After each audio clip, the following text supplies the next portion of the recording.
Good morning. Today is April 22nd, 2021, Earth Day. Welcome to Column Hinge at Alpha Omega. We're located halfway between Death Valley and Las Vegas, halfway between Joshua Tree and Area 51 in the Mojave Desert of the Southwest United States. Welcome back, everyone, to Alpha Omega's sunrise ritual every day, the opening of the Treasury of Light. We're here at Column Hinge once again in the Mojave Desert, and this morning we'll be opening the 11th Treasury of Light. This ritual comes from an ancient Christian manuscript rediscovered in Egypt in 1769 that purports to contain the secret teachings of Jesus to his disciples. Leslie and I have been restoring these rites and carefully, painstakingly reconstructing them and reviving them. And you're along with us for the ride every morning as we open one of the 60 treasuries of light. I'm Reverend David Griffin. I'm Reverend Leslie McQuaid. And this is the lost magic of Jesus Revival. Wow, the sun has moved quite a bit to the north, Leslie. Yeah, it's really amazing, isn't it? Yeah. Shall we begin? Yes. The sun is the dispenser of light to the earth. May the living light of the God Force inflame our souls with abundant life. Our destiny lies amongst the stars, and to the stars humanity shall ascend.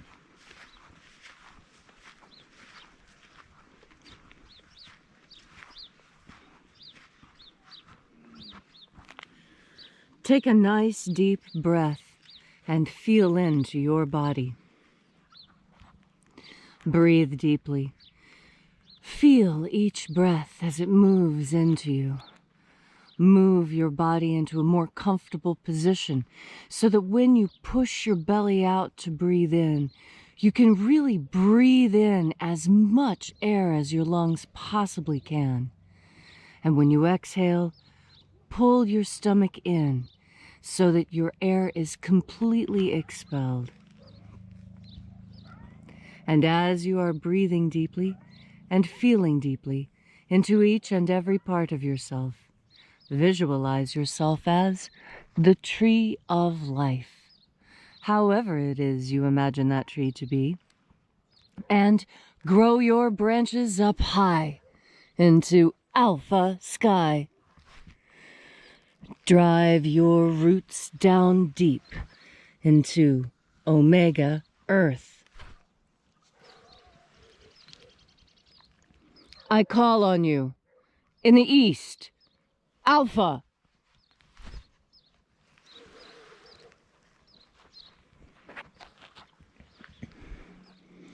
I call on you in the west, Omega.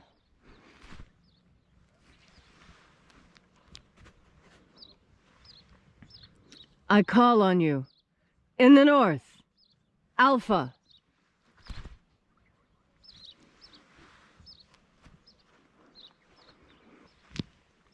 I call on you in the south, Omega.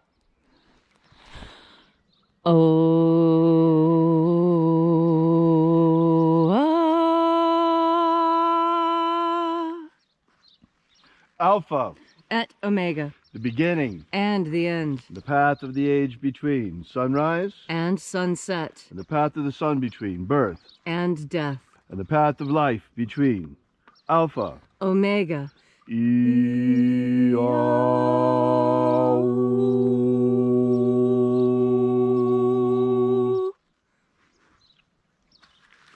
I invite you to take a deep breath, and with the next breath visualize the white light entering through you. Feel the energy in your body as you reach out and recontact the invisible God force all around you. And bathing our souls in this divine light energy, we call upon the angels in the invisible. Angels of the Treasury of Light, the 11th Treasury, we invoke you. Watchers, attend. We know your names.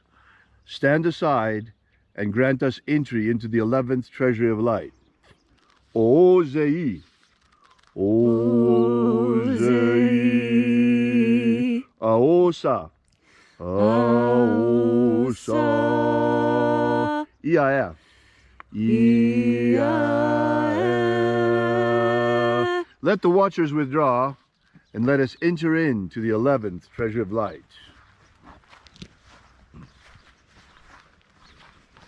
And there are 12 angels, heads in my Father's treasury. And these are the names that are in the places when they sing praises to my Father, and he gives light power to them.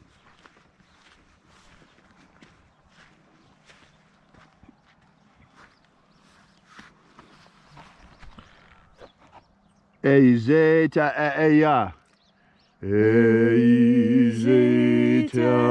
eya.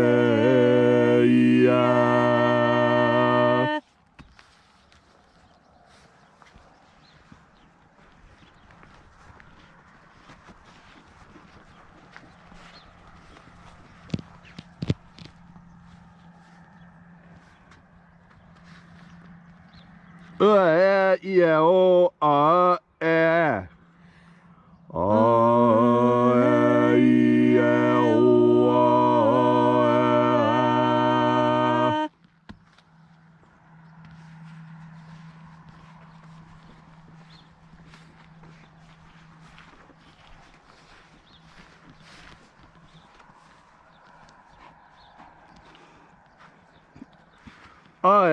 Ois.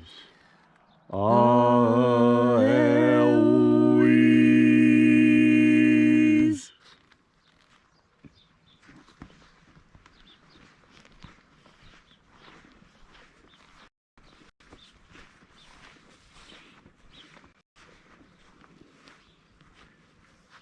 Zeia. Zeia.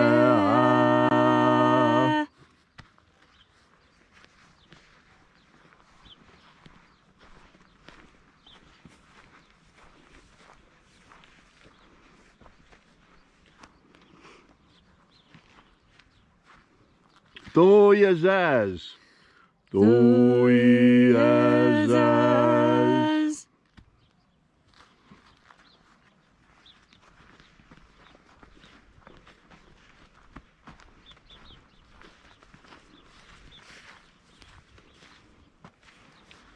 Eiza ei. Eiza ei.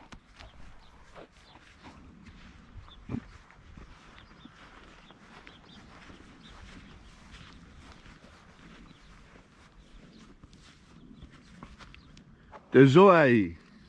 Tezoai.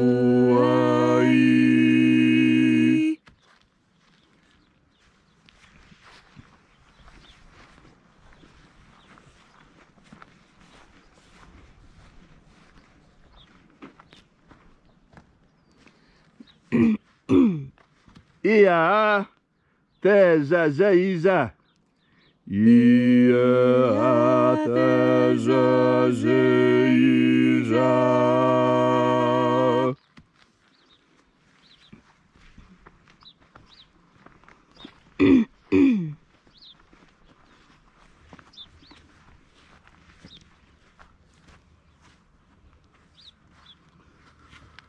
Oh yeah, yes.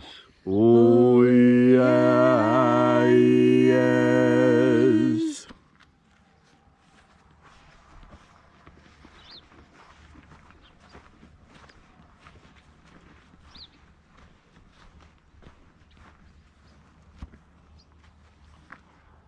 Eoizaz. Eoizaz.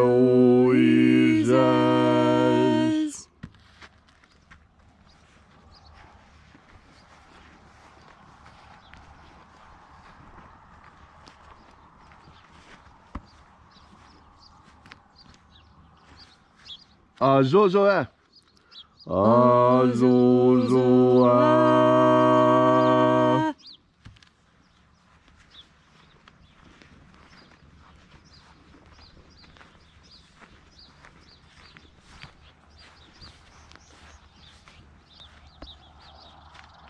Toeia epsa. Toeia epsa.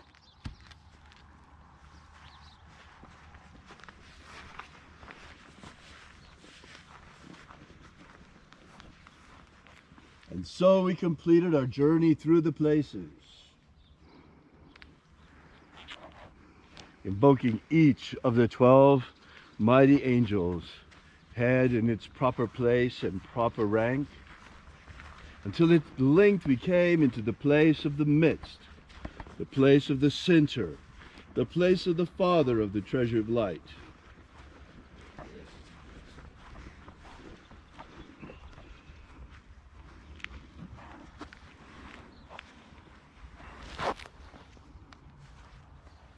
O Father of the 11th Treasure of Light, by your cipher and by your name, we invoke you. Ziota Owi. Ziota Owi. Let the divine light descend. It is the intention of this ritual and our fervent prayer to abolish slavery in all its forms. Abolish slavery in all its forms. Establish human liberty worldwide. Establish human liberty worldwide. And set our people free. Set our people free! Grant us a pro-human future. Grant us a pro-human future. Protect Homo sapiens from extinction. Protect Homo sapiens from extinction. Restore the purity of our air. Restore the purity of our air. Of our water. Restore the purity of our water. Of our food. Restore the purity of our food. And our medicines. Restore the purity of our medicines. May all who search for the abundant life promised by the living Jesus discover the God force energy and how to flood our living souls with it. And also, at the end of this lifetime, may we not return continually for another lifetime of bondage on this planet, in a meat body working for a social economic system, but may the end of this lifetime ascend directly into the kingdom of light, the kingdom of heaven, in the luminous universe inside light, following the way opened for us by the living Jesus upon his ascension. All these things we ask in the name of the living Jesus. Amen. Amen. So mote it be. Take a moment now to again feel into your body. This ancient magical rite we are doing together helps you experience more God force energy. And as you feel more of this energy within you, so you are better able to feel what others may be experiencing. There's different levels to this. Sometimes it's sympathy. Sometimes it's empathy. Now, what is the difference between sympathy and empathy? Empathy is when you yourself have actually experienced the thing that you see someone else experiencing, and you feel for them. Empathy is deeper than sympathy. Sympathy is when you look at someone else's suffering, and although you've never experienced that suffering before, you feel for them anyway, in as much of a capacity as you can imagine. And because our imaginations are powerful, sometimes sympathy is even more powerful than empathy. You see, if someone has had a very hard life, they tend to be overly sympathetic to others because they don't want others to experience what they have, remembering what their lives were like. When someone offers sympathy to someone who isn't really suffering, it sets up a strange dynamic, because if someone is offered relief when not suffering, well, then they tend to look upon what they have been experiencing as suffering. Well, why else would they have gotten sympathy for it? And I think this is the feeling that has run much too rampant in our world of late.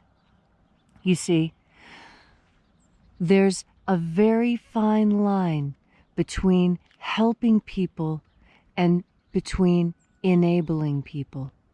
And this is something else we talk a lot about, but not very often publicly. When you enable someone, what that means is that they're exhibiting a bad behavior, and rather than correct them in the moment and help them to be a better person, which is giving them a hand up and absolutely appropriate, instead you say, "Oh, there, little feller. It's not going to be so bad. You know, chin up, and I'm really sorry this has happened to you, and here's a nice lollipop. Will a lollipop make you feel better?" Now, you can see how that would spoil a child, but you must also understand how that could spoil an entire nation. If you have a nation of trusting, obedient, intelligent people who are experiencing hardships, and you tell them, "Oh, here's some government aid to help you and help ease your suffering," well, then they're going to look around at their life and think that they've been suffering, when in fact they haven't been. Times have been just a little tough. And in fact, it's when times are a little tough that all of us grow the most. When you think of it, think back and be honest with yourself. Do you learn more when you do something right or when you do something wrong? Well, of course, the obvious answer is you learn more when you do something wrong, because then you have to correct yourself. And in the process of correction, there is education. And that education is what helps us grow. But you can't grow without a little pain. The acorn has to give up its identity as an acorn in order to become a tree. And it can't tickle when that change happens. Same with butterflies. It can't feel good when the caterpillar is in the pupa transforming, but it does anyway. And a lot of people right now are going through some painful transformations, and there may be others who see these and want to offer sympathy. And I tell you, it's a complicated dance and one of the greatest mysteries on earth, to know when to lend assistance and when to let someone struggle. And so today, on this day when we are called to do works of charity and earth, be sure to understand when you're giving a hand up and the difference between that and a hand out. This will be easy to discern when you take the time before you make the decision to take a deep breath of God force. Thank you, Leslie, for that beautiful and inspiring message. If you'd like to know more about the Lost Magic of Jesus, be sure to drop by alphaomega.church, our website. While you're there, be sure to download our free ebook, already set up and waiting for you there, that gives you the beginnings of the Lost Magic of Jesus system, the 3 baptisms that Jesus used to initiate his disciples, secret baptisms beyond the baptism of John the Baptist. While you're there, we invite you to visit our prayer wall. We bring the petitions daily to the angels. And also, while you're there, we ask that you consider using our donation button. We're an old-fashioned church. We don't take any handouts, like Leslie was talking about, from the government, but we survive completely by the support of our congregation. Thanks again for coming out. We hope to see you here again tomorrow. And until then, at the hour of sunrise, as always, remember, have faith and expect a miracle. And until we have the pleasure of each other's company again, may the God force run strong within you. And as always, may your magics work better than expected.